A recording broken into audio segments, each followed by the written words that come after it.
இங்க ஒரு பொண்ணு படிக்கிறதுல ஆர்வமா இருக்கா.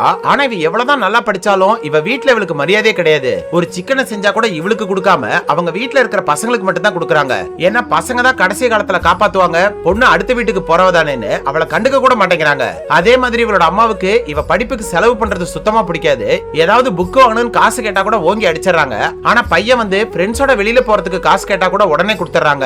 அவனும் ஜாலியா ஊரை சுத்திட்டு வந்து வீட்ல உட்காந்து வீடியோ கேம் விளையாடிட்டு இருக்கான். இன்னொரு பக்கம் இந்த பொண்ணு ராத்திரியும் பகலுமா படிக்கிறதுல மட்டுமே கவனமா இருக்கா. ஒரு நாள் இவ ஸ்கூல் முடிச்சிட்டு வந்து பார்த்தா இவளோட ரூம்ல இருக்கிற திங்ஸ் எல்லாத்தையும் வெளியில போட்டுட்டு அந்த ரூமை வாடகைக்கு விட்டுறாங்க. சோ இவளுக்கு படிக்க இடம் இல்லாம ஹால்ல உட்கார்ந்து படிச்சுட்டு அந்த டேபிள் மேலே படுத்து தூங்கிடுறா. இத பார்த்த அவங்க அம்மா அடுத்த நாளே அந்த டேபிளையும் செகண்ட் ஹேண்ட்ல வித்துறாங்க. அந்த அளவுக்கு இவளோட படிப்புக்கு குடைச்சல் கொடுத்துக்கிட்டே இருக்காங்க. இது எல்லாத்தையும் பக்கத்துல இருந்து பார்த்துட்டு இருக்கிற இவளோட அப்பா இவ மேல பாசம் இருந்தாலும் அவரோட பொண்டாட்டியை கண்ட்ரோல் பண்ண முடியாம இருக்காரு. ஒரு கட்டத்துக்கு மேல அந்த பொண்ணால பொறுக்க முடியாம வீட்டை விட்டே வெளியில போயிடுறா. வெளியில போனவ பார்ட் டைமா வேலை செஞ்சு அந்த காசுல படிப்பு செலவு பாத்துக்கிறா. இத பார்த்த ஒரு பணக்காரரு இவளோட படிப்புக்கு ஹெல்ப் பண்றாரு. கடைசியில யாரோட படிப்புக்கு தடையா இருந்தாங்களோ அவ இன்னைக்கு நல்லா படிச்சு ஒரு பெரிய கம்பெனில சிஇஓவா இருக்கா. லக்ஸரி காரு பங்களான்னு அமோகமா வாழ்ந்துட்டு இருக்கா. ஒரு நாள் திரும்ப அவங்க ஊருக்கு போலான்னு ஊருக்கு வரா. பார்த்தா எவன் கடைசி காலத்துல காப்பாத்தோன்னு நினைச்சாங்களோ அவன் அவங்கள சரியா பாத்துக்காம அந்த அம்மா இறந்தே போயிடுறாங்க.